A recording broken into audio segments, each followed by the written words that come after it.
You're listening to an Airwave Media Podcast. We took it all. We brought them to our land. An endless night, ember hot and icy cold. The rage of the earth. We made this curse. Carved it in the blood on our backs. We did not see. We could not, but she did. And in the end... What will I become? Senua's Saga. Hellblade 2. Play it now with Game Pass. Say goodbye to your credit card rewards. Greedy corporate mega stores, led by Walmart and Target, are pushing for a law in Congress to take away your hard-earned cash back and travel points to line their pockets. The Durbin-Marshall credit card bill would enact harmful credit card routing mandates that would end credit card rewards as we know it. If you love your credit card rewards, tell your lawmakers, hands off my rewards. Tell them to oppose the Durbin-Marshall credit card bill. Recorded in Chicago, Illinois, with your hosts, Ken, Matt, Neal, and Jeff. This is Triviality.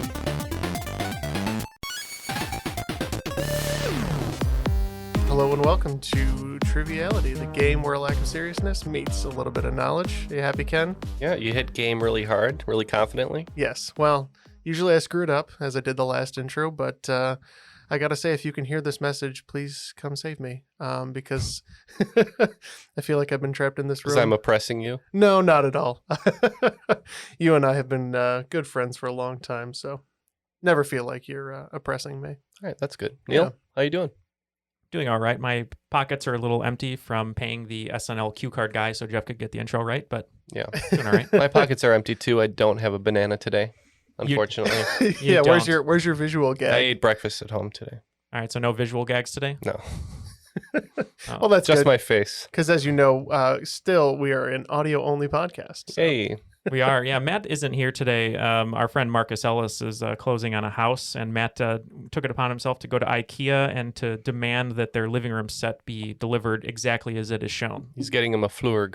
Yeah, exactly. A flurg, a bjorg, and a schmorg. Mm-hmm. And 2 Billies. Well, you got to complete the bedroom set, so... Yeah, and I think Matt is a huge fan of meatballs, but I just don't think they have the supply to make him He happy. likes the movie meatballs, not the food, the movie. Oh, just the movie? Yeah. But what if the movie was an actual food? I don't... HelloFresh is doing Netflix-style deliveries now with DVDs in the box. Not our best fit, but we do have a great guest today, right, Jeff? We do. We've actually got a few guests, including our host, which I will get to in a moment. But our first guest that I will bring to you today, Savage Superstar from Louisville, Kentucky, Katie Cauley. How are you doing today, Katie? I'm doing great. Thanks for having me. Thanks for joining us. Why don't you tell us a little bit about yourself? Well, I live here in Louisville, Kentucky with my husband and 2 boys. I'm a copy editor for the local public school district. Very nice. And how'd you get into trivia? How'd you find our podcast? My husband's a big trivia buff, and so he got me into it. And I found you guys through your sister podcast, The Misinformation. Yay! We love them. Yes, we do. Shout out to them. Yeah, Julie and Lauren are great. So if you're not listening to Misinfo, I'm going to pitch them again for the 100th time. Please do so. Yes, and our friend Lauren has her first book published called 500 Patterns, which is really great. I picked up a copy, so if you have a chance to go to an independent bookstore, if possible, great. If not, Amazon. But great book, and congratulations to her and her team. Indeed. So thanks for joining us, Katie. Our next guest contestant today is going to be a rules guy impersonator from Opelika. Is that Alabama? Do I have that right, Oliver? That is correct. And that's Oliver Banta. Why don't you tell us a little bit about yourself? Thanks for joining us today. Yeah, absolutely. Excited to be here. Hopefully it'll be, I'll do a good job of not embarrassing myself too much. But I'm in Opelika, Alabama. I've worked in healthcare IT for probably the last 20 or so years, and just looking forward to participating today. I must say that you are one of our best dressed guests. But I think that's because I can see myself on your shirt. So yes, he's wearing the actually Jeff shirt from the T Public store. So go over to that store, pick up one of your own if you want Jeff on your chest. I guess I will say the long sleeve shirt feels the fabric is fantastic. Good. All right. Well, I'm glad you're happy with it. It's like a warm hug from Jeff directly. I don't mind people buying the actually shirt, but I did prohibit people in my immediate family and Angie from getting one because that would be uncomfortable for me. Yeah. I'm really surprised the CEO of T Public allowed you to send in your personal moisturizer for them to put into the fabric. You don't mean his personal moisturizer. You mean his personal moisture? Yeah, his sweat. Yeah. Yeah. That's gross. Nobody wants that. Nobody. Nobody. All right. And with that gross point aside, why don't we bring it over to our host today, Oakland 5 supporter from St. Louis, Daniel Raymon. How you doing today, Daniel? Good. Thanks for having me. I appreciate you coming on. You know, I didn't even ask you before we got started. You had asked me about how I like to play Magic. I got to ask you, what's your favorite commander? So I don't own physical cards anymore, but when I did, I was a dirty blue player. So I played a lot of Aloro, a lot of Kami, very degenerate stuff. I'm sure nobody else here gets that, but I'm glad at least somebody does. Degenerate I just like the idea of a dirty blue. Yes. It is a very degenerate color. That makes me think of Dark Blue, the Kurt Russell bad cop movie. Mm-hmm. Has That's nothing exactly to do with what my magic. deck was called. It was called Bad Cop. Basically, that version of the deck would be Kurt Russell canceling your spells and making you run your deck out. Basically, yeah. All right. Well, the magic and aside, then your opponent would write on a piece of paper Kurt Russell and then perish. Yeah, right. And then you'd have to open their rigor mortis hands to pull out the piece of paper. Yeah. Who knew you would let so much magic into your intro? But anyway. All right. Why don't you tell us a little bit about yourself that's not magic related? Well, shoot, I got nothing. That's how I feel.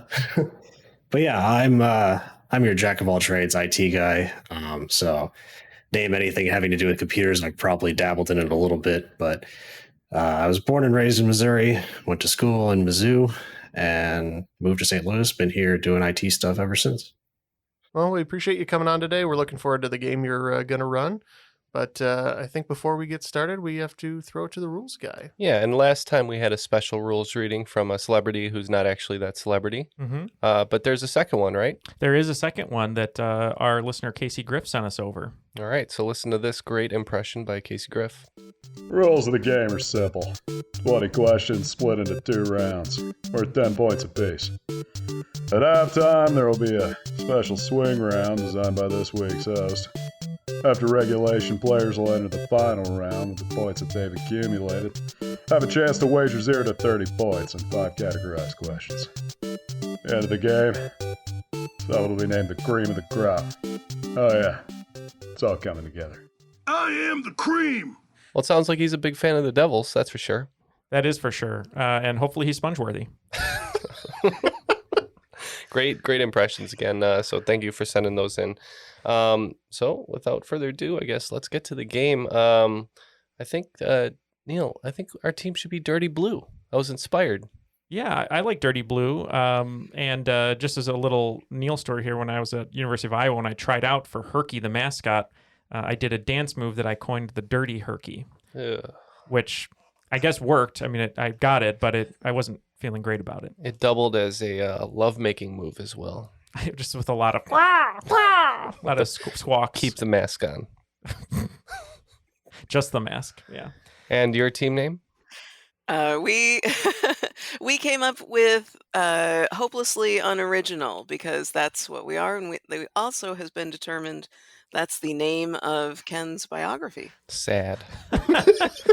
I love that you're getting in a jab before the game starts just to knock us out. Get in my head, just get in my head a little bit. Ken gets in his own head if the last game is any evidence, so yeah, doesn't need any help. Yeah.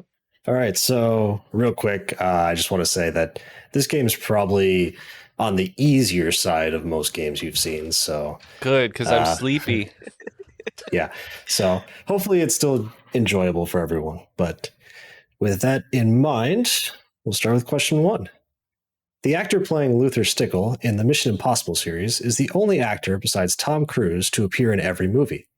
He's also the actor portraying Marcellus Wallace in Pulp Fiction, among many other roles, as well as the spokesperson you hear in the Arby's commercials. What is his name? That's him in the Arby's commercials? Yeah. Oh my God. That is him in the Arby's commercials. That's my favorite fact on him. We're good otherwise. Katie, I can picture him. I know exactly who it is. I don't know his name. We're in luck here because I remembered that I think it's Ving Rhames. which is one of the coolest first names I've ever heard. Ving.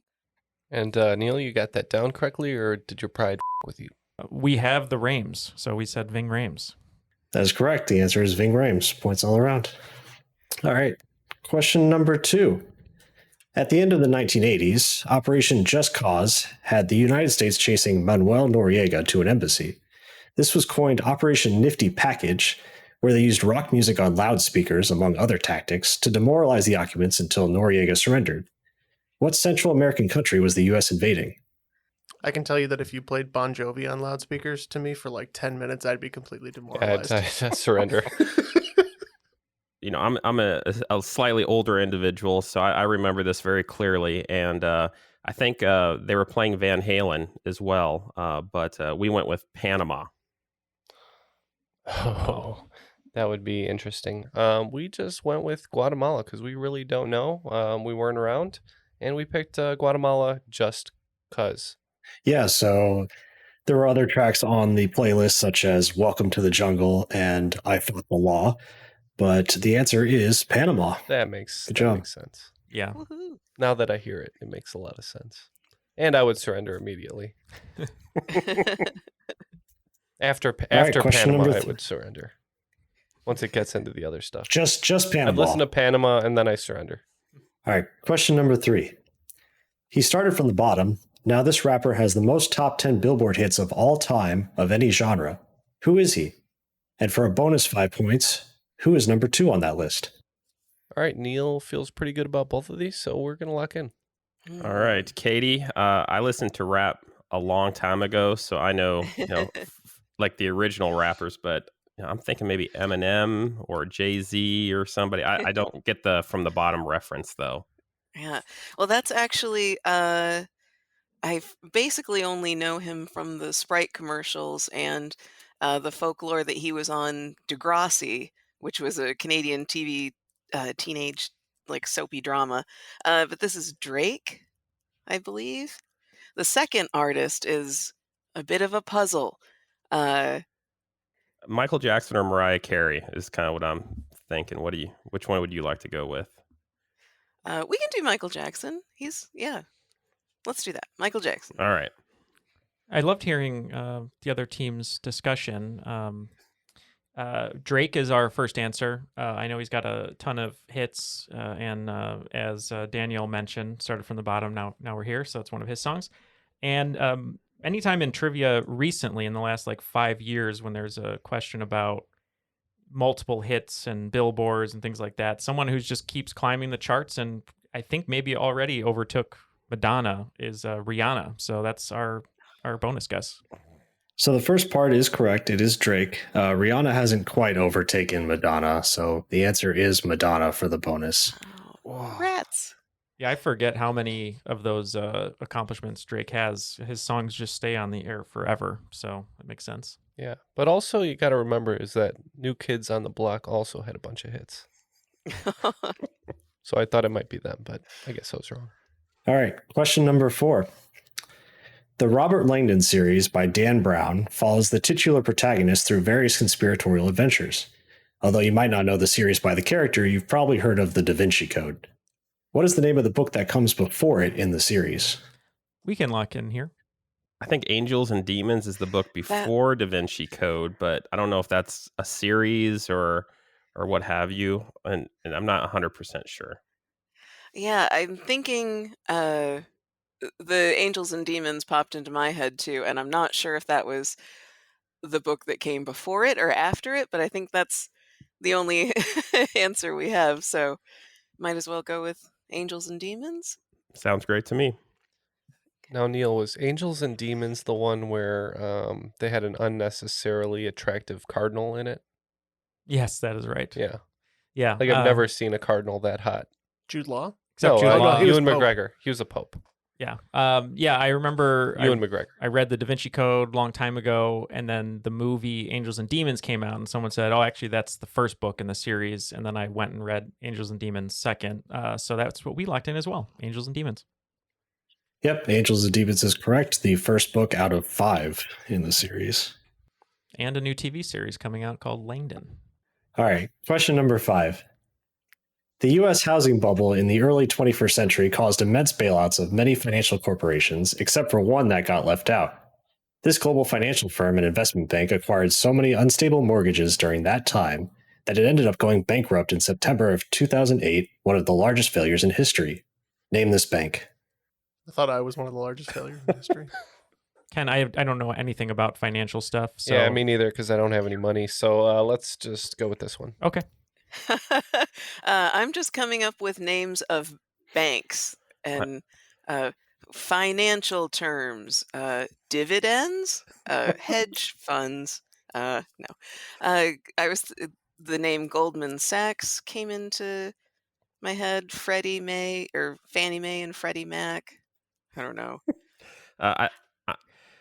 I think it's Lehman Brothers. That was a pretty big news event, and I'm actually working on my master's in accountancy right now, so I kind of enjoy that type of material. So I'm going to be really embarrassed if it's not Lehman Brothers, but I think that's what it is. Okay. We're just going with Merrill Lynch as a random guess. So I think most of the banks said have not gone bankrupt yet. The answer is Lehman Brothers. Yay! Good job. Unoriginal. I've got all my money in a mattress, so it doesn't matter what happens to the rest of the world. So I think, Jeff, after the first 5 questions, we only have 30 points, and I think they're batting perfect. Is that right? I believe they have 50 points. Wow. All right. They came to play. Question number 6.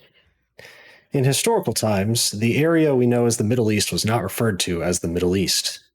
The regions north of Saudi Arabia were grouped under a specific name referring to the sun rising in the east.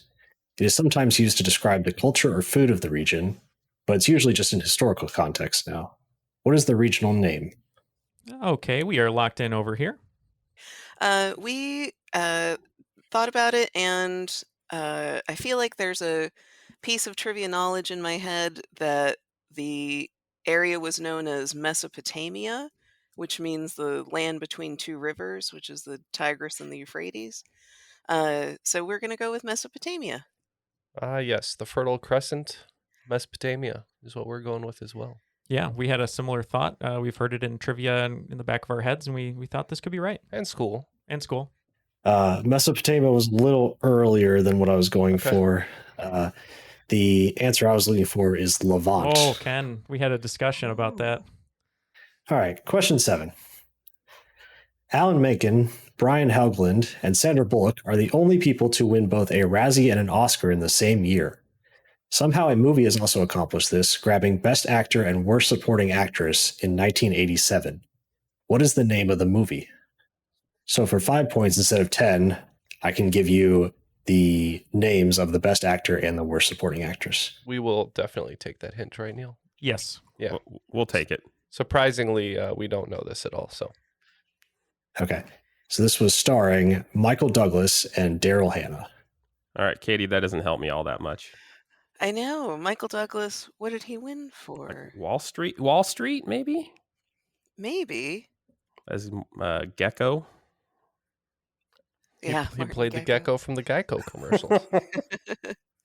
Let's go with Wall Street. Let's do it. We also went with Wall Street. Yep, the answer is Wall Street. Good job, both teams. Whew. Question 8.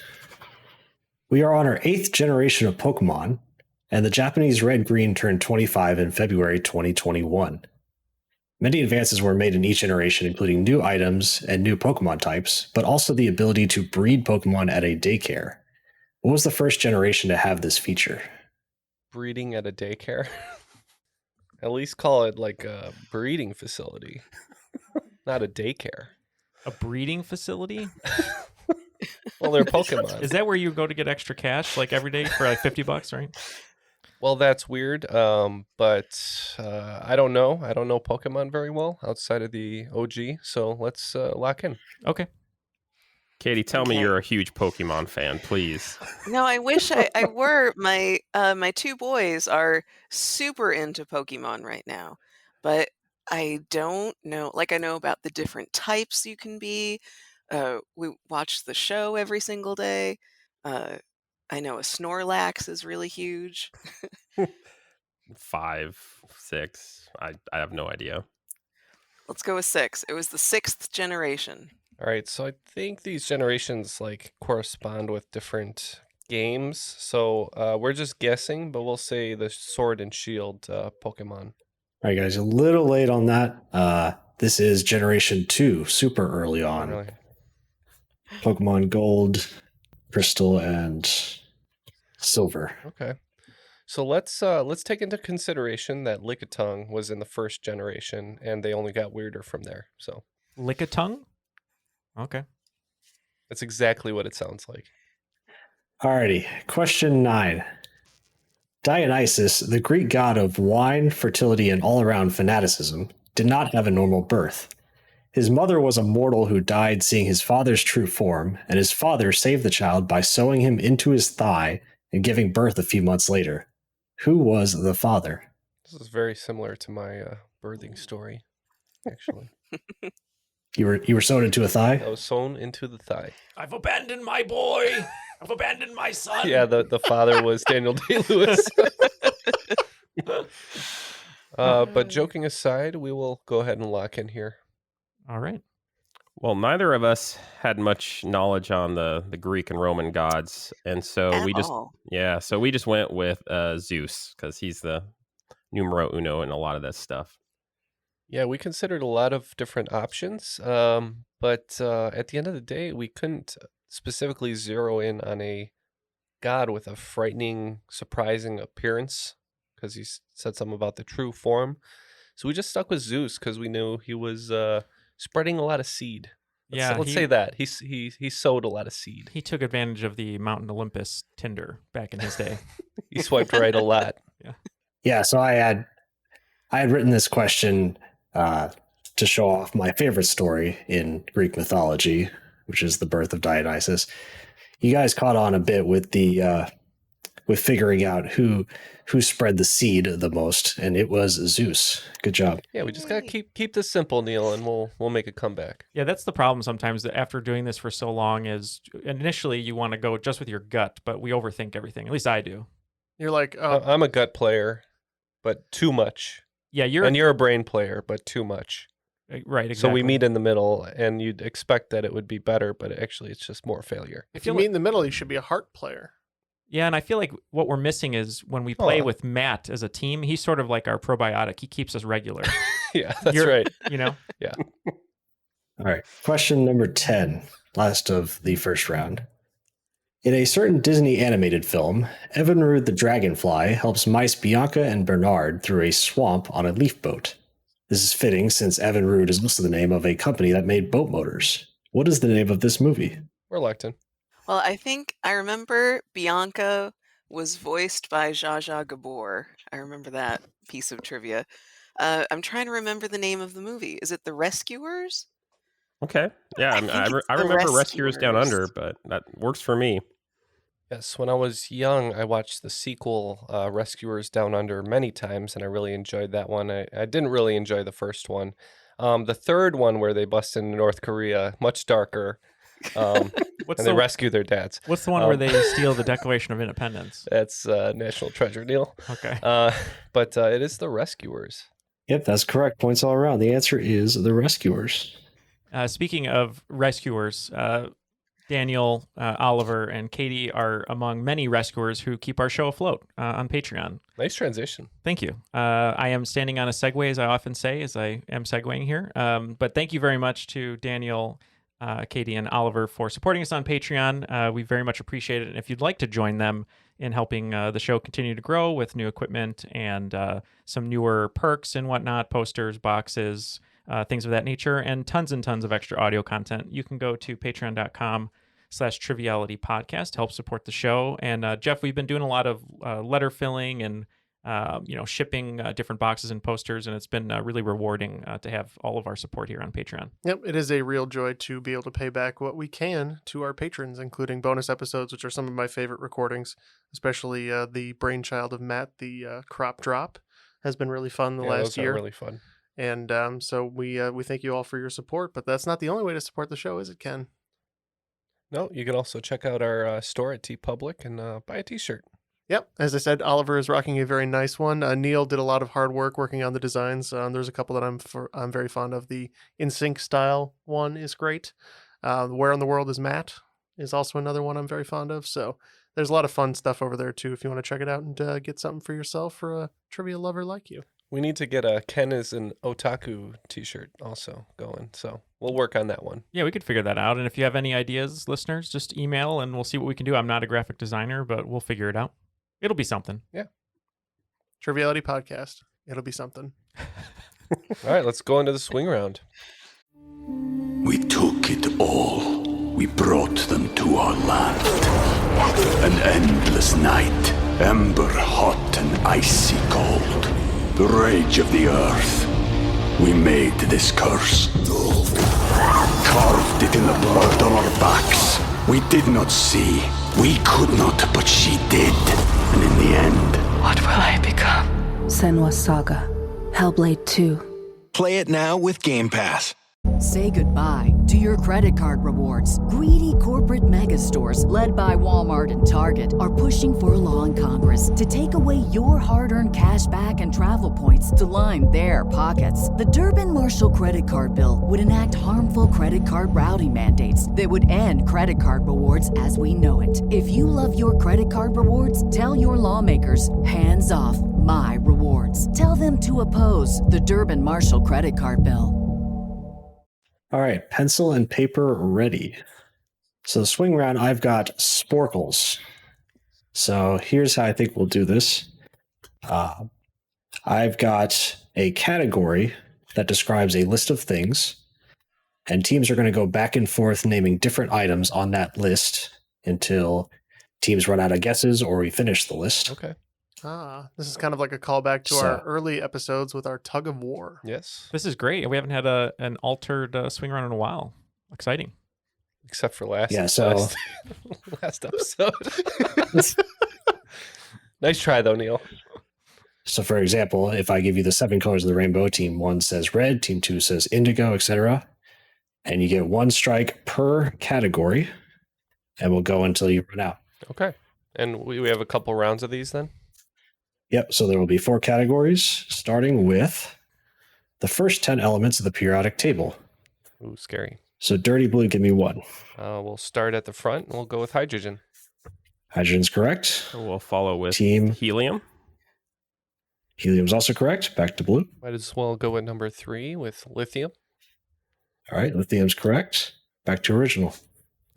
Katie, I have no idea. Yeah. This is where it runs out. Aluminum. Aluminum is not in the top 10. Okay, Neal. So strike 1 used. I think I have a few more of these. Pretty sure oxygen is 8. Oh. Okay. Yep, oxygen is correct. Pretty sure carbon is 6, maybe? Yeah, so far so good. Oh, man. Yep, carbon's right. Nitrogen? Nitrogen. Yeah, I think nitrogen's right. It's 7. Nitrogen's correct. Magnesium? It's 11. Magnesium is 12. not on the Can't list. remember. The ones you missed would be it's hydrogen, helium, lithium. Beryllium is 4. Boron is 5. I wasn't carbon, there, nitrogen, so. oxygen, fluorine, and neon are 9 and 10. All right, I don't feel bad. Why isn't Jeff playing this game? Wow, that was impressive. I took Yeah. chemistry in college, and there was a Tool concert I had to get to, and the exam was only offered in the evening, and I took the test in 20 minutes so I could make the concert. I think you made the right decision. Let's be honest. Totally worth it. Well, with this round, the pieces didn't exactly fit, but let's get the second category. All right, second category, maybe a little easier for you guys. Best picture winners of the 1990s. So this is the year they came out, not the year that they won. So we will start with Hopelessly Unoriginal. Give me 1. Let's go with Forrest Gump. Forrest Gump is right. Running through my mind. Dirty Blue. We'll go Dances with Wolves. I knew you'd start at 1990. Proud of you. You do the easy ones first, man. Do the easy ones first, so then they can't say them. All right, back to unoriginal. We're we're going to go with Titanic. See, Yep, they know what Titanic's they're right. doing. Okay, you want to go easy? All right, Schindler's List. Schindler's List is right. American Beauty. Yep, American Beauty is Yeah, correct. it was 99. 99. Yeah. We will go Braveheart. Braveheart is correct. We'll go with Silence of the Lambs. Yep, Silence of the Lambs is right. 91. Speaking of Yep. Braveheart, if you don't complete the list, you'll suffer a similar fate. Oh, jeez. We will go with the only some of them are incorrect, but the only one that is a travesty. We'll go Shakespeare in Love. Dances with Wolves. Yep, Shakespeare. Travesty. Shakespeare in Love is correct. And we'll take As Good as It Gets. As Good as It Gets did not win in the 90s. No! Oh, no! All right, so Neil, can you say the last two? Our next guess is Unforgiven. Yep, Unforgiven's right. And the last one? It's the one I think I always forget from 1996, and I believe it's The English Patient. Yep, English Patient is correct. I didn't know that one won. All right, next category. Stepping it up a little bit with the locations of the Olympic Games from the year 2000 to present, not including Tokyo. Start with Dirty Blue. Give me one. Okay, we will start with Beijing. Beijing is correct. Rio? I think they were in Rio. Yes. A while Okay. ago. Okay. We'll do Rio, please. Yep, Rio is correct. Back to Blue. We will say Salt Lake City. Salt Lake City is correct. Wasn't it in London, Katie, at one point? It was. That's what I had written down was London. Okay, let's go with that one. All right, London is correct. We'll go with Vancouver. Vancouver is correct. Another one I have, I was trying to remember the ones that were in Russia, and I believe it's Sochi. Okay, that sounds familiar. Okay. Sochi. Sochi is correct. We will say Sydney. Sydney's also correct. I'm fine with Los Angeles if we don't have anything better. Okay. We'll offer up Los Angeles. All right, Los Angeles does not make the list. Yeah, we're kind of at the end of our rope here. I all the ones I thought of, we've all named. And you're saying Nagano was in the 90s. That was 98. Okay. Yeah.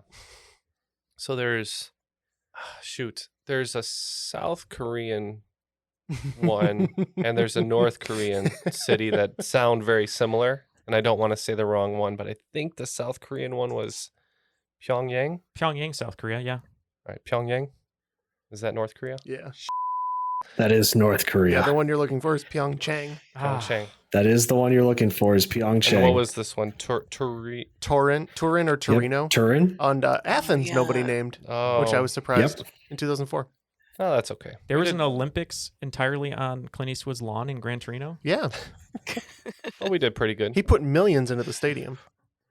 All right, your final category. Getting a little harder here. We've got members of OPEC.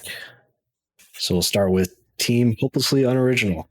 I would start with Saudi Arabia. Does that sound good, Katie? That sounds great. All right, Saudi Arabia. Okay. Yep, easy one out of the way. Saudi Arabia. I'm not too aware of what this is, but since they said Saudi Arabia, maybe it's oil. It's got to be oil countries. Yeah. So let's say Venezuela. I hope it's Venezuela is correct. all right. Good. It's not regional then. That's all right. Okay, we'll go with Iraq. Yep, Iraq is correct.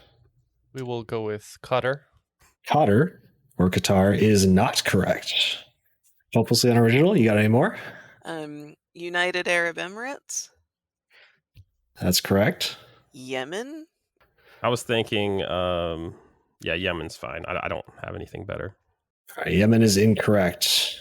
This one was a tough one. So we've got Algeria, Angola, Congo, Equatorial Guinea, Gabon, Iran, Kuwait, Libya, and Nigeria were the other ones. Oh, wow. Wow, yeah, that was definitely quite the swing round. DB, is that Dirty Blue? Please don't call us DB.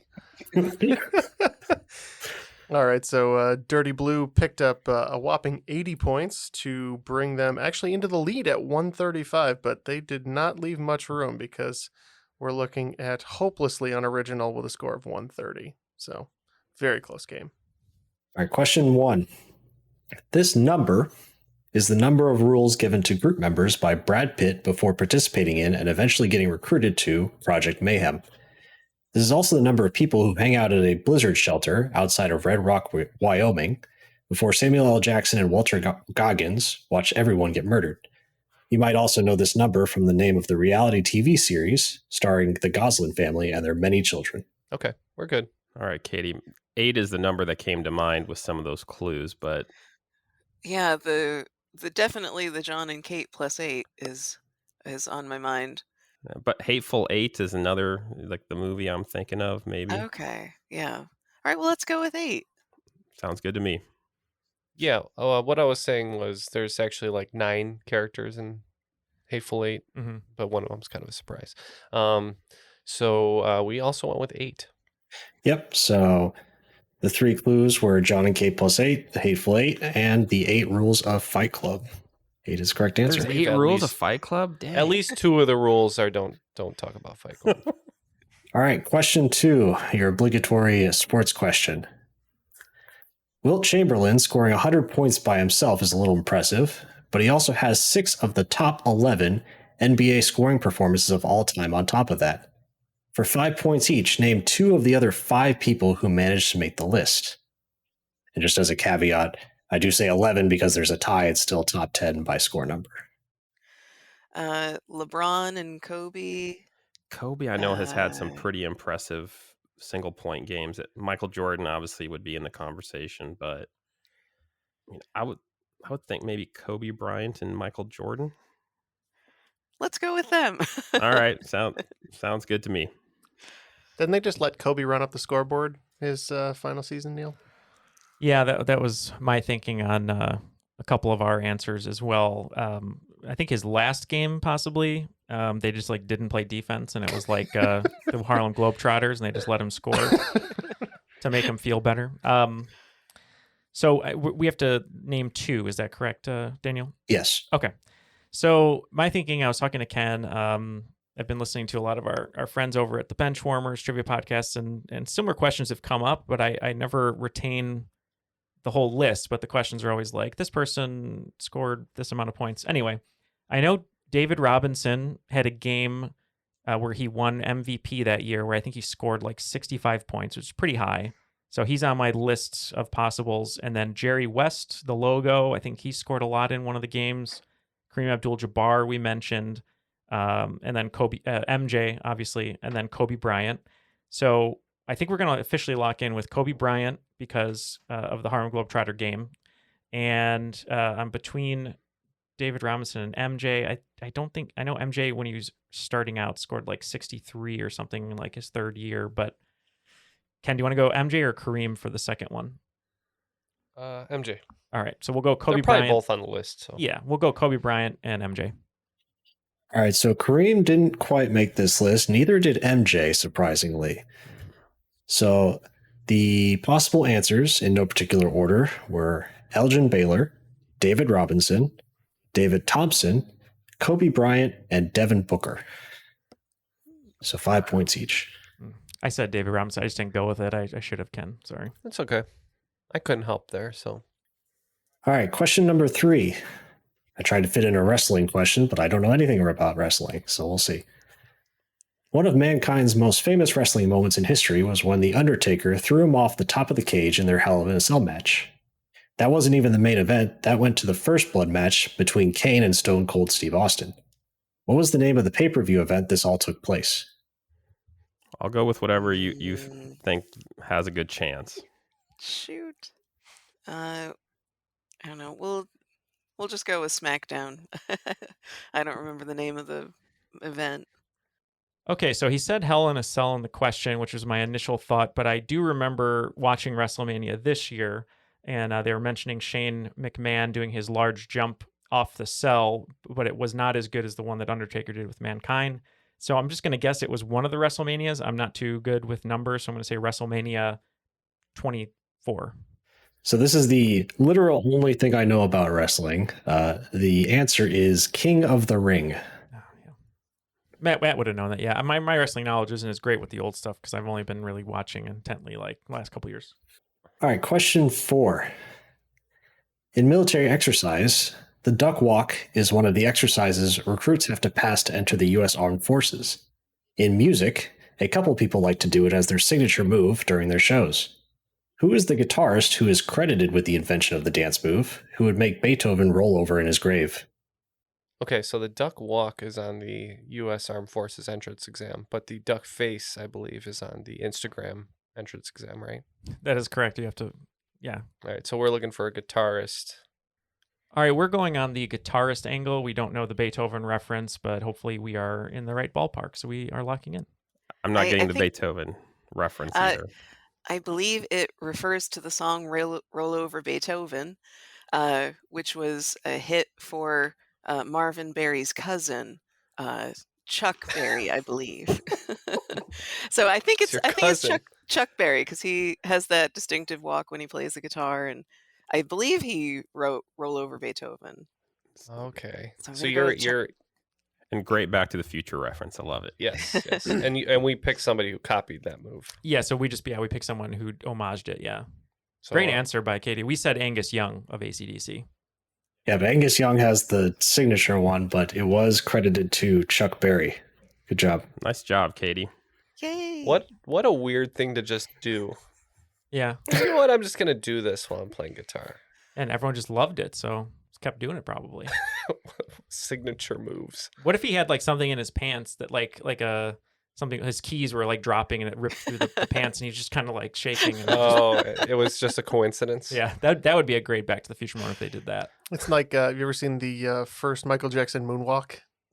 No. Oh, so if you watch that video, like right before he does it, you just get this sense that like something is going to change in pop music. And then he does it, and then like the crowd reaction is perfect because it's like people being amazed, but also not knowing how to react to it. Maybe his underpants were just like bunched up.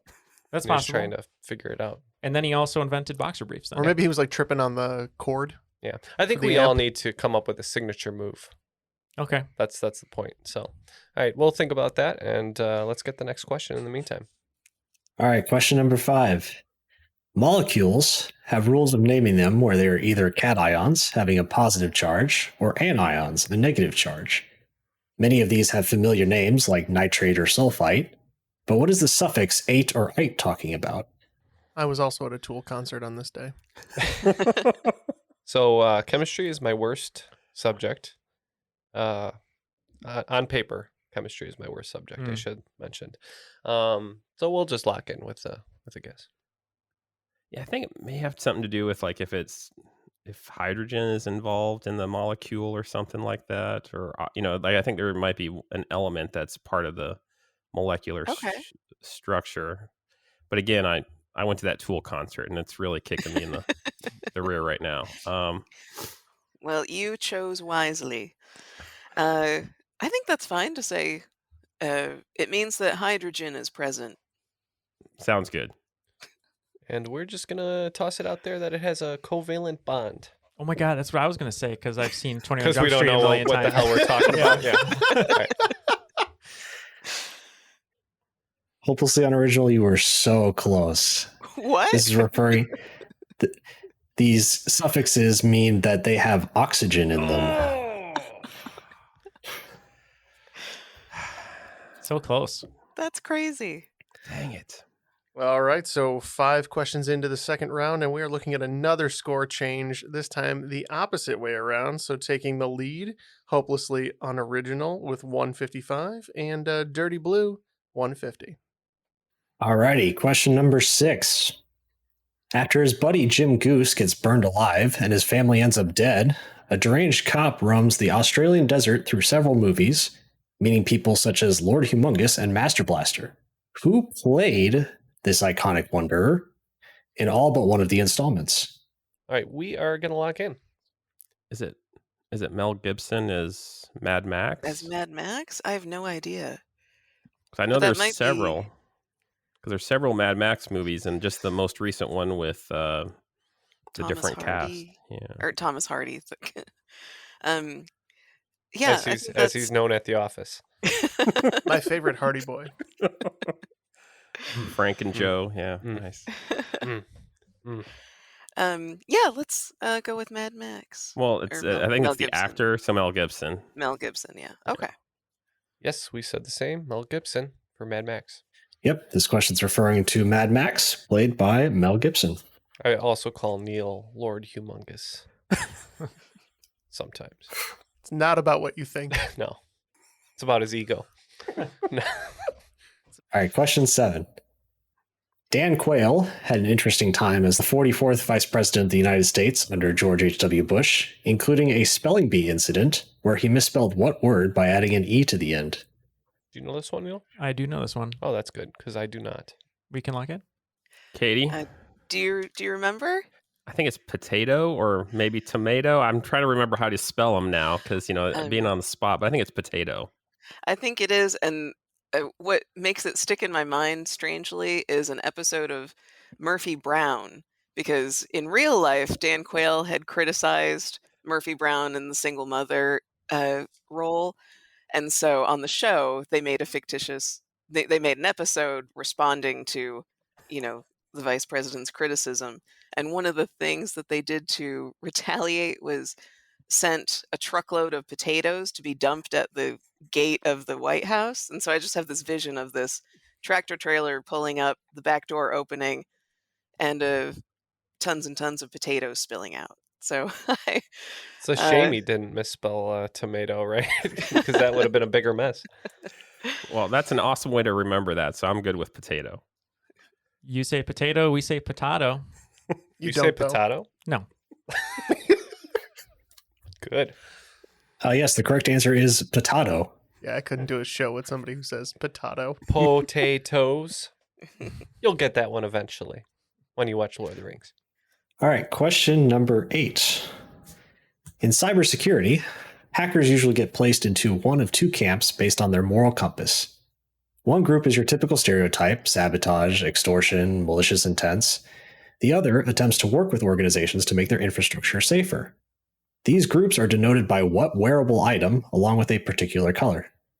Yeah, we can look in. I know how you know it too.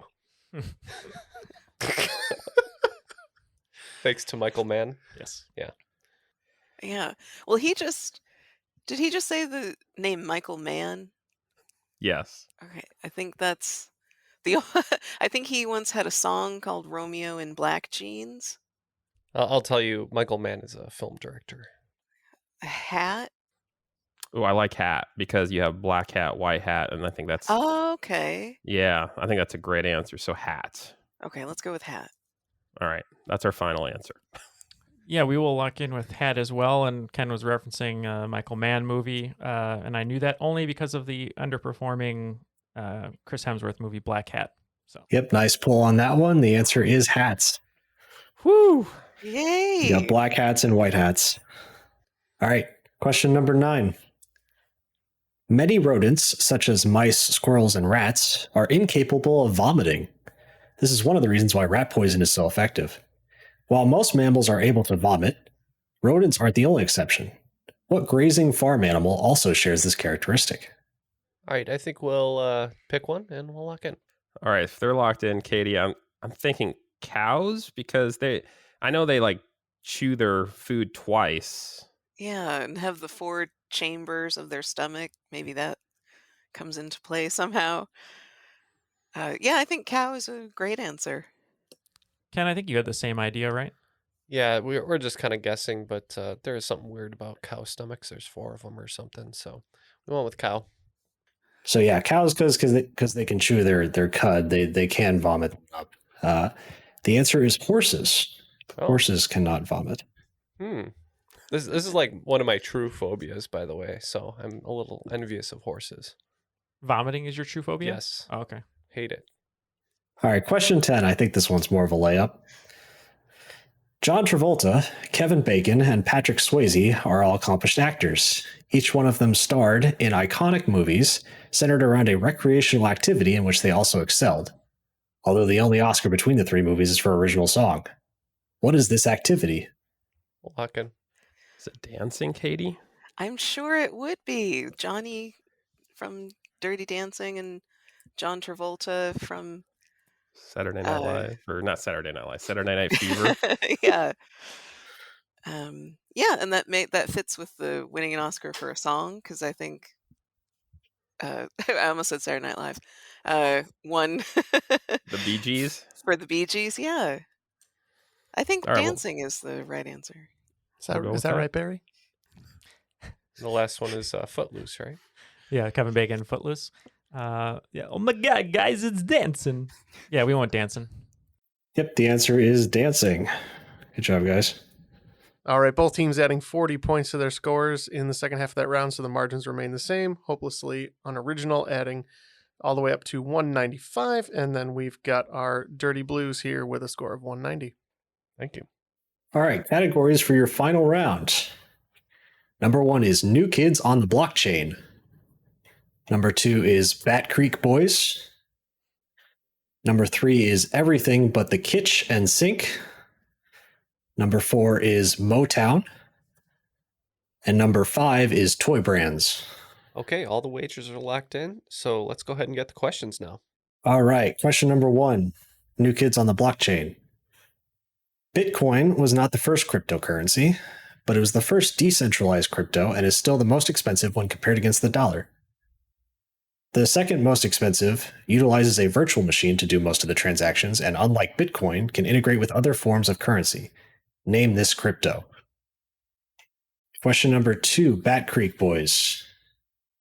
The Bat Creek Stone was found during a Native American burial mound excavation in the late 1800s near present-day Tellico Lake.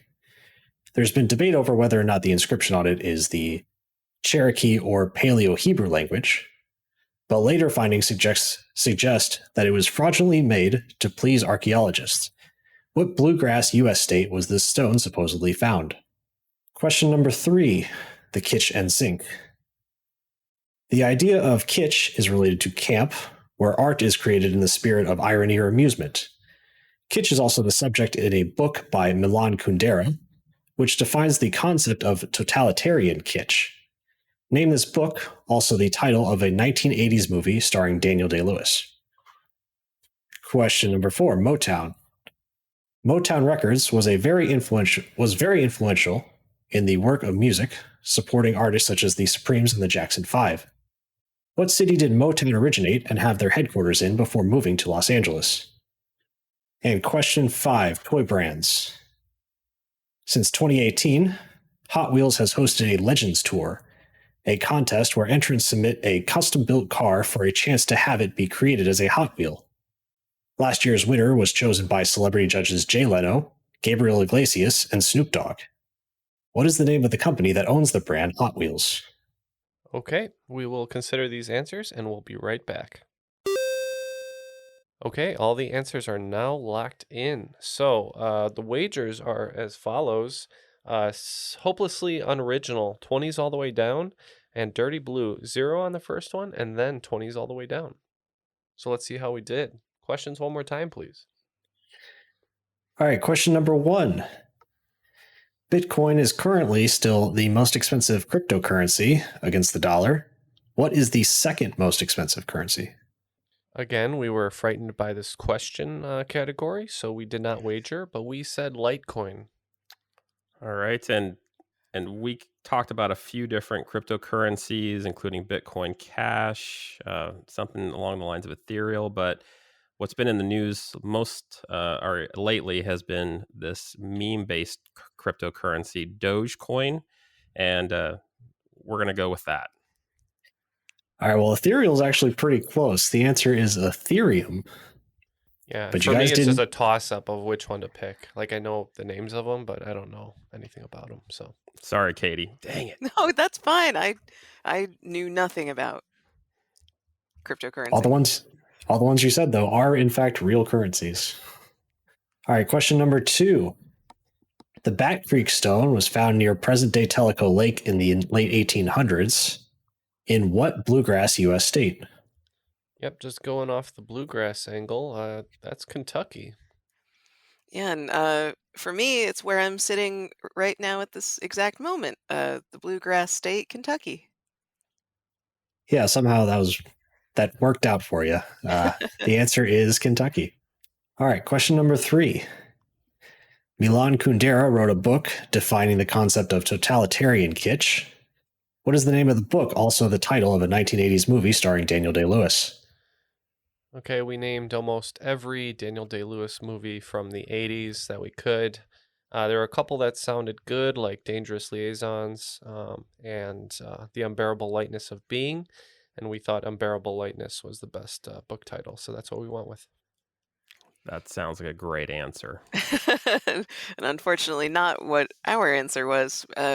We tried to name off some Daniel Day-Lewis movies from the 80s and did not get as far as you all did, but we went with My Left Foot. A great answer, and also the correct one. The Unbearable Lightness of Being. Question number 4. Motown Records had their headquarters originally located where before moving to Los Angeles? Yep, we thought that this was Detroit. And we thought the same thing. We both came up with that answer. Yep, points all around. It is Detroit. All right, last question. Hot Wheels is owned by what company? We think the parent company might just be Hasbro, so that's what we said. And we talked about a couple different things with Kenner Toys and Hasbro, Tonka, and in the end we went with Matchbox. All right, Matchbox was the original creator, but unfortunately they were bought by Mattel. Mattel is the correct answer. All right, unfortunately losing 20 points, hopelessly unoriginal, dropped their score to 175. But today's cream of the crop, adding 40 points overall, Ken and Neal over at the Dirty Blues, 230. The cream of the crop! Nobody does it better. Nice job, guys. Feels good to Way be to the cream go. again. Yeah, thank you. Yeah, great game to both of you. I mean, it really all came down to that final. I mean, we were behind, so You just got to keep kicking your feet, right? Churning that butter. Yeah, turn it I into cream. haven't been liquid form in a while. yeah. I'm rarely the cream. I was going to say, normally it goes to the final, and then it's either a complete bust or you come out victorious. So yeah, it was a great game, and even more so, the questions were really great. So thank you, Daniel, for writing this game. Yeah, basically neck and neck the whole time. So great job, you guys. Yeah, great job, Daniel. Yeah, that was a thank you. great game. Good to know that this was not as easy as I thought it was, but it's all right. Yes, so we want to say thank you again to Daniel. Any last words you want to say today? All right, yeah, this was a ton of fun. I very much enjoyed it. Glad everyone enjoyed my game. And shout out to my family who's probably listening, and they gave me some inspiration for a couple of questions. So thanks to them. All right, thanks again. And Oliver, any last thank yous you want to give out? I had a great time. Thank you very much. And just keep doing what you're doing. I enjoy the content every week when it's released. All right, thank you, Oliver. And Katie, shout out time. Oh, yay. Just wanted to shout out to my husband. He's great. And I also wanted to shout out you guys, the Triviality guys. Part of this last year has been really tough with losing routines and, steady things. And to be able to hear you guys come out every single week without interruption really did a lot for people's mental health, I think. So shout out to you and all the other podcasts that kept entertaining us through a tough year. And I'll give a shout out to the other Triviality guys too, because this is the only consistent thing in my life right now. So I feel the same way, but we appreciate those kind words sincerely.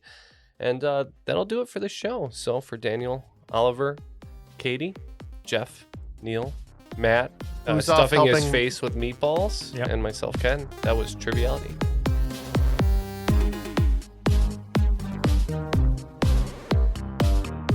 Oh, and Patrick Warburton. Oh yeah. Oh, Putty. That's great. Oh yeah. Oh yeah. Yeah, hopelessly unoriginal. It's great. It's both the title of my autobiography and sex tape. Hopelessly unoriginal.